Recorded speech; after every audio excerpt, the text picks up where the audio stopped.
I'm 79 now. And when I think back to the woman I used to be, I almost don't recognize her.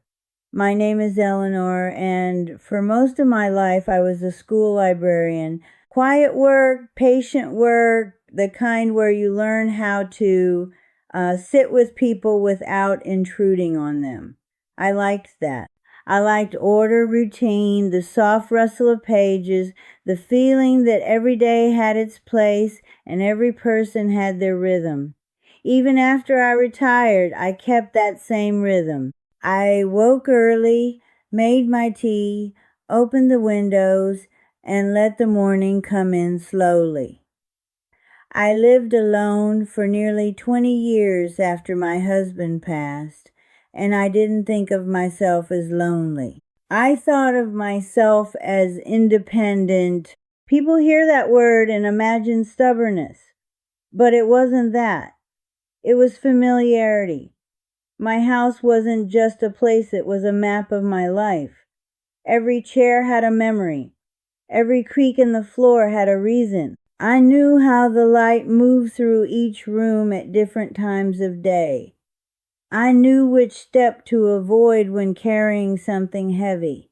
I knew myself inside that space. And I deeply believed that as long as I could still make my tea in the morning and lock my own doors at night, I was fine. My daughter didn't see it that way. She lives 2 states away, busy life, 2 children, always rushing somewhere. My son lives closer, but even closer can still mean distant when life gets full.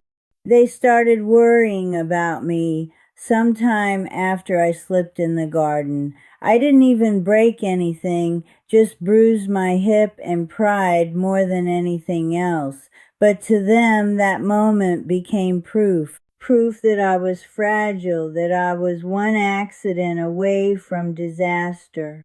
At first, I brushed it off. I'm fine, I told them. People fall, it happens. But they didn't let it go. The conversations became more frequent, more serious. They used words like safety and support and planning ahead. They said things like, we just want peace of mind. And I started to feel something I hadn't felt before, not weakness, but doubt. Not in my body, but in my judgment. I remember the day we toured the place. It was called Silver Meadows Care Residence. The name sounded gentle, almost poetic. Meadows, silver, something calm and soft about it. The building was clean, bright, filled with sunlight that seemed carefully arranged. People smiled at me. Staff greeted me like I already belonged there. A woman at the front desk said, "You'll be very comfortable here." Comfortable, such a harmless word. They showed me a room. Small, neat, already furnished, but customizable. They said I could bring my own things, make it mine. They pointed out the dining hall, the activity rooms, the safety features, handrails everywhere, emergency buttons, nurses on call. My daughter squeezed my hand and said, "See, it's nice." My son nodded, relieved, like a decision had already been made. And somewhere in that tour, I stopped arguing. Not because I was convinced, but because I was tired.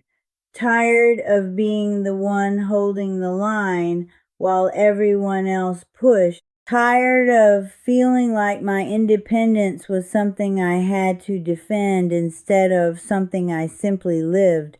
So I agreed, quietly, gently, like I was checking out a library book I wasn't sure I wanted. The first day I moved in, I told myself it was temporary. Just a trial. Just something to ease their worries. I packed my things carefully, choosing only what felt essential.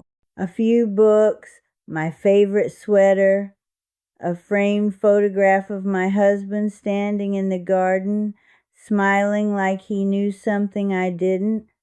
I left the rest behind, thinking I'd be back for it soon. When my children left that evening, after arranging my room and telling me how nice everything looked, I sat on the edge of the bed and listened to the silence.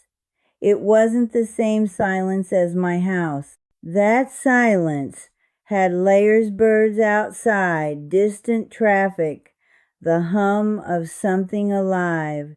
This silence felt sealed, contained, like it belonged to the building, not to me. That first night, I barely slept. I kept thinking I'd hear something familiar, the ticking clock from my hallway, the wind against my bedroom window, but there was nothing, just the faint echo of footsteps in the corridor and the occasional murmur of voices that didn't belong to my life. The next morning, someone came in without really waiting for me to answer. A young man, polite, efficient, holding a clipboard. "Good morning, Eleanor. Breakfast starts in 20 minutes. His voice was kind, but it wasn't personal, it was practiced. I nodded, even though I wasn't ready to get up. Even though I didn't feel hungry, it didn't seem to matter. I followed the routine because it was easier than resisting it, easier than explaining that I'd always eaten later, that I liked my mornings slow and quiet, easier than reminding anyone that I was still capable of deciding when I wanted to sit, eat, or simply be. The dining room was full of people, but it didn't feel social. It felt arranged, like we were all pieces placed into a pattern someone else had designed. I was guided to a table, introduced to names I couldn't hold on to, and served a meal I hadn't chosen. I ate it anyway, not because I liked it, but because it was there. And not eating would have required explanation. By the end of that first week, something subtle had shifted. Not dramatic, not obvious, but unmistakable. I stopped expecting to choose things, stopped noticing when I wasn't asked. It wasn't that anyone was unkind. In fact, everyone was consistently pleasant. But kindness, I learned, is not the same as respect for who you are as an individual. I began to feel like I was dissolving into the routine, like my preferences, my habits, the small details that made up my identity were being sanded down gently but persistently. No one said, "You don't matter," but the structure said it quietly over and over again, and I let it happen, at least at first, because there's a strange comfort in surrendering responsibility, a strange ease in letting someone else decide. But that ease comes at a cost, and I didn't understand that yet. I thought I was adjusting. I thought this was what adaptation looked like. It wasn't. It was the beginning of losing something I didn't know how to name at the time, something deeper than independence, something closer to selfhood, and that was only the beginning. By the second week, I had stopped correcting people when they got things slightly wrong about me. It started small. Someone asked if I preferred coffee, and I said yes, even though I had always been a tea drinker. It just felt easier than explaining. Easier than holding on to something that suddenly seemed insignificant in a place where everything was already decided. That's how it happens, I think. Not in one dramatic moment, but in a series of quiet surrenders. You stop insisting. You stop clarifying. You begin to blend into whatever shape is most convenient for the system around you. And the more you do it, the less you remember why it mattered in the first place. But the real shift didn't come from me. It came from the people I thought would keep me anchored. My daughter visited often that first week. She brought flowers, rearranged my already arranged room, kept telling me how cozy it felt. She'd sit on the chair by the window and talk about her life or children, her errands, the constant rush she lived in.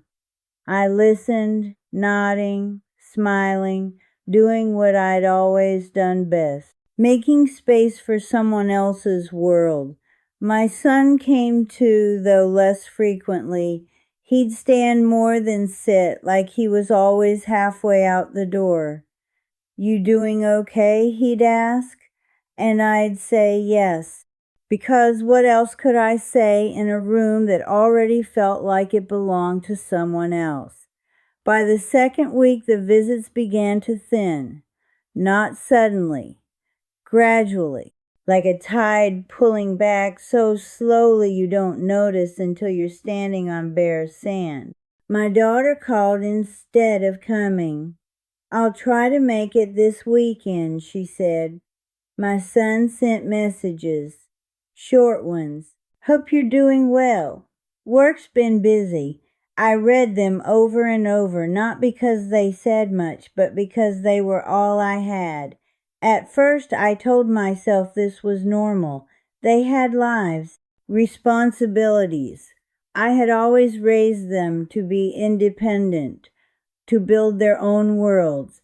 It would have been unfair to expect them to orbit around me now. But there is a difference between understanding something and feeling it.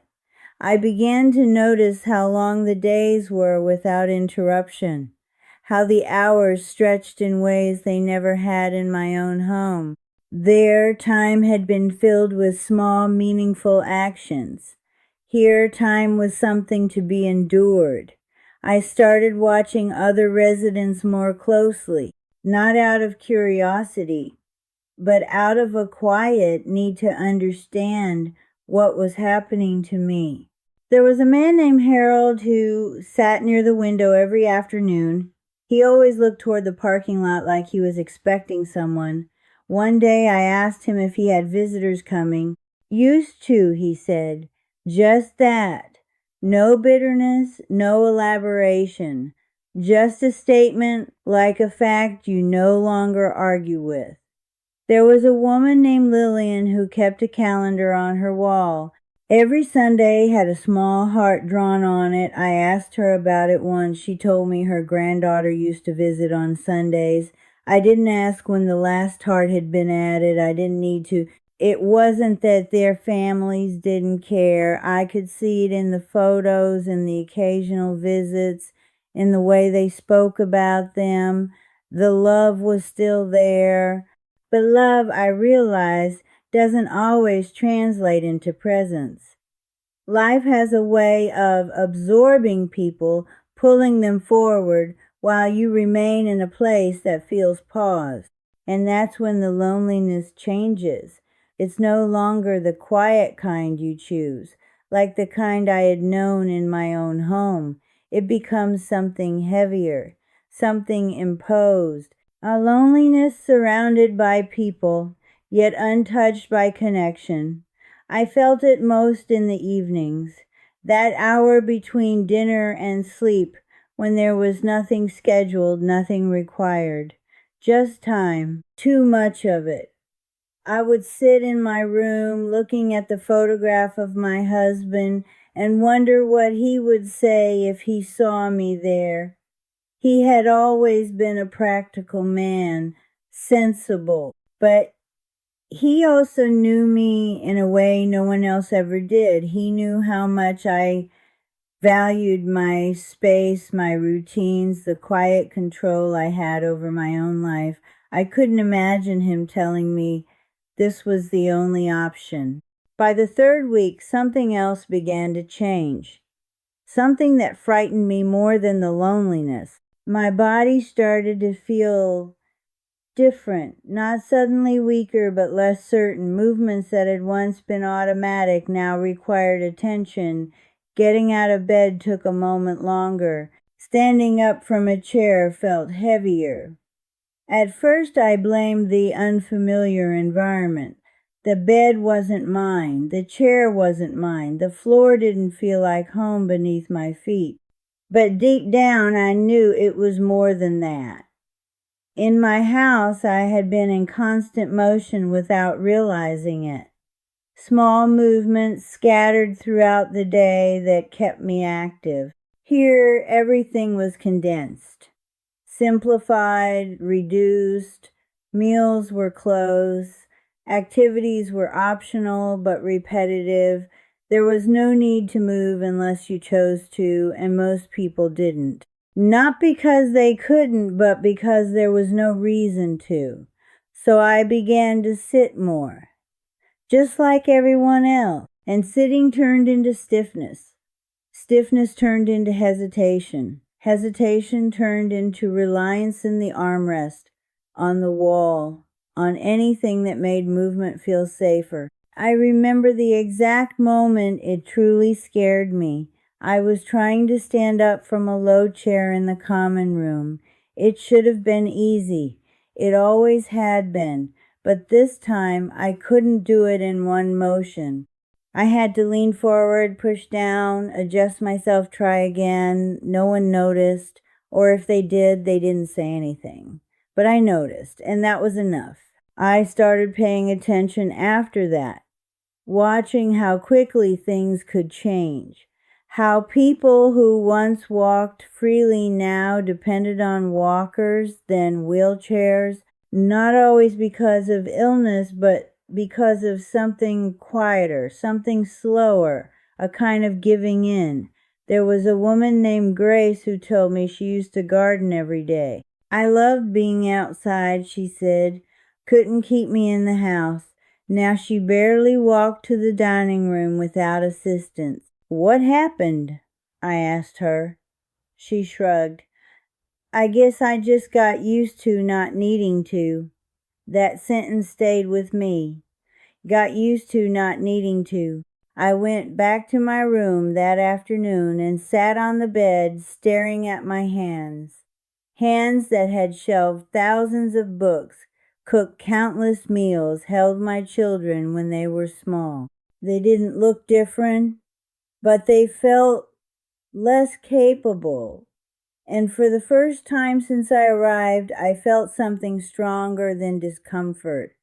I felt fear, not the sudden sharp kind, but a deep, steady realization that if I stayed there, if I continued down that path of quiet surrender, I wouldn't just lose my routine or my independence. I would lose myself in ways I might not be able to recover from. That night I didn't sleep at all. I lay awake, staring at the ceiling, listening to the unfamiliar silence, and one thought kept repeating in my mind. I don't belong here. Not in a defiant way. Not in anger. Just in truth. And once you see a truth like that, you can't unsee it. That was the moment everything began to change. Once that thought settled in quiet but immovable, it changed the way I saw everything around me. The same hallways, the same routines, the same gentle voices that had once seemed reassuring now felt final. Like I had stepped into a version of life that only moved in one direction. I didn't panic right away. That's the strange thing. You would think fear would make you act instantly, but for me, it did the opposite. It made me still, careful, observant. I started watching more than participating, listening more than responding.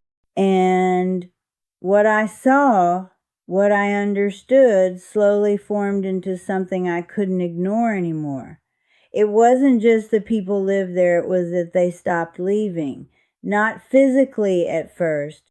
Some still walked the halls, still sat in the common areas, still smiled when spoken to.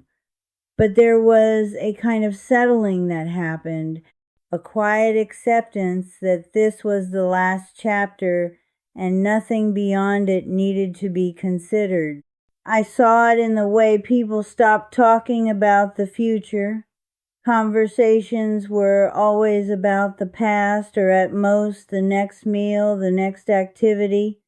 Never next year, never plans, never possibility. And I realized something that unsettled me more than anything else had. This place didn't just take your independence, it took your sense of continuation. Back in my house, even at my age, there was always a tomorrow that belonged to me. Maybe I would rearrange a room. Maybe I would plant something new in the garden. Maybe I would simply sit on the porch and watch the seasons change. Small things, yes, but they were mine. They extended forward. Here, everything felt contained within the present, managed, maintained, but not lived toward. That's when I knew I had to leave. Not because something terrible had happened. No one had mistreated me. No dramatic event forced my hand. It was something quieter than that, something more dangerous. I could feel myself adapting, and adaptation in the wrong place can become surrender before you realize it. The next morning, I looked at myself in the mirror longer than I had in weeks. Really looked, not just to check if my hair was in place or my sweater sat right, but to see if I was still there, and I was. Faintly, maybe. Tired, certainly. But still present.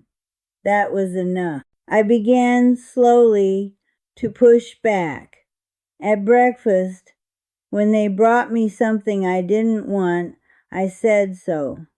Gently but clearly. The woman serving me seemed surprised, like she wasn't used to hearing refusal. But she nodded, took the plate away, and asked what I preferred. It was a small moment, insignificant perhaps to anyone watching, but to me it felt like reclaiming a piece of ground I had given up too easily. I started walking more, even when I didn't feel like it. Not far, not fast, but deliberately. Up and down the hallway, around the common room, anywhere I could. My legs protested at first, stiff and uncertain, but I ignored it. Not recklessly, just persistently. I began calling my children again, but differently this time. Not asking, not hinting, telling. "I want to come home," I said to my daughter one afternoon. There was a pause on the other end. Not surprised exactly, more like resistant. "Mom, are you unhappy there?" she asked. "Yes," I said. No explanation, no softening, just the truth.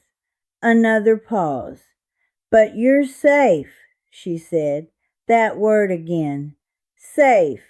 "I understand that," I replied, "but I am not living." Silence settled between us, heavy, complicated. I could almost hear her trying to balance her concern with my certainty. "We just worry about you," she said finally. "I know," I told her, "and I love you for that, but worrying about me doesn't mean deciding my life for me." It wasn't an easy conversation. None of them were after that. My son reacted similarly, hesitation, concern, practical questions about risks and logistics. They weren't wrong. That's what made it so difficult. But being right about the risks didn't mean they were right about the solution. Over the next 2 weeks, I held my ground. Not angrily, not dramatically, just steadily. I explained how I would manage. I listened to their concerns. I answered every question they had, even the ones that felt repetitive or unnecessary. And at the same time, I kept watching myself. Was I still able, still aware, still capable of making decisions, even difficult ones? The answer every day was yes. That mattered more than anything else. Eventually, they agreed. Reluctantly, cautiously, but they agreed. The day I left didn't feel like a victory. Not at first. It felt fragile, like stepping onto uncertain ground after being held in place for too long. My son came to pick me up. He carried my small suitcase, the same one I had brought in.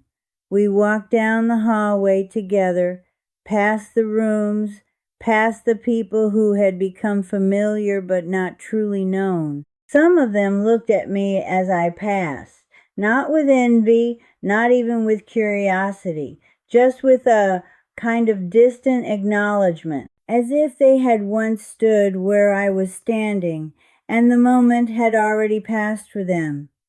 That stayed with me. The car ride was quiet, not uncomfortable, just thoughtful. Neither of us knew exactly what to say. This wasn't a simple decision undone. It was something deeper than that. When we pulled up to my house, I felt it before I even stepped out of the car.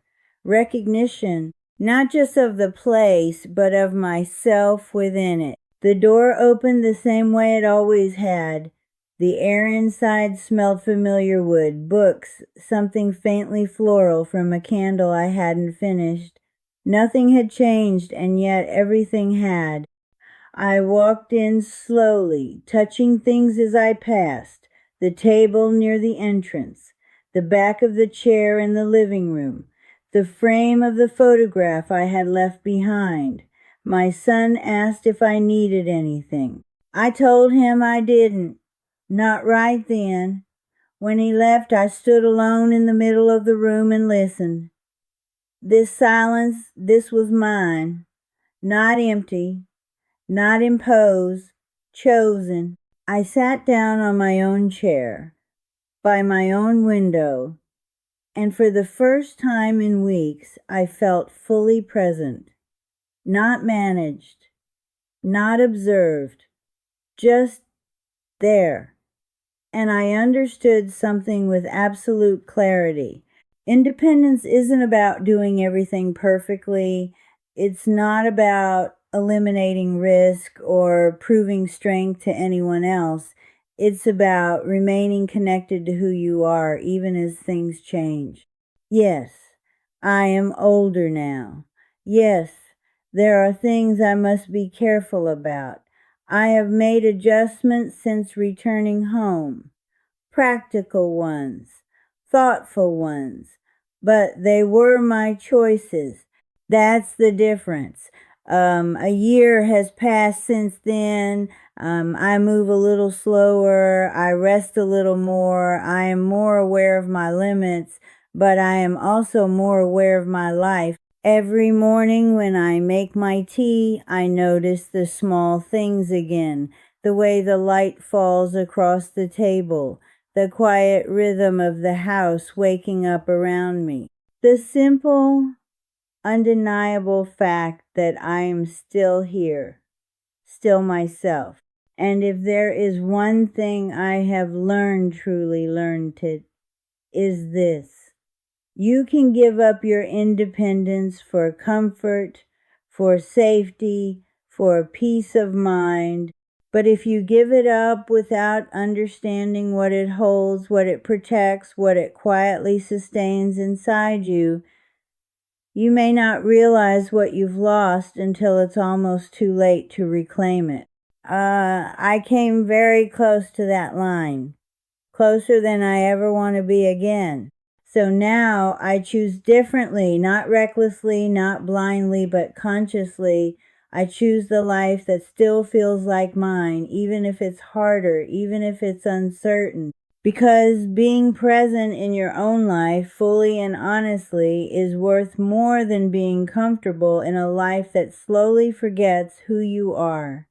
And I intend to remember for as long as I possibly can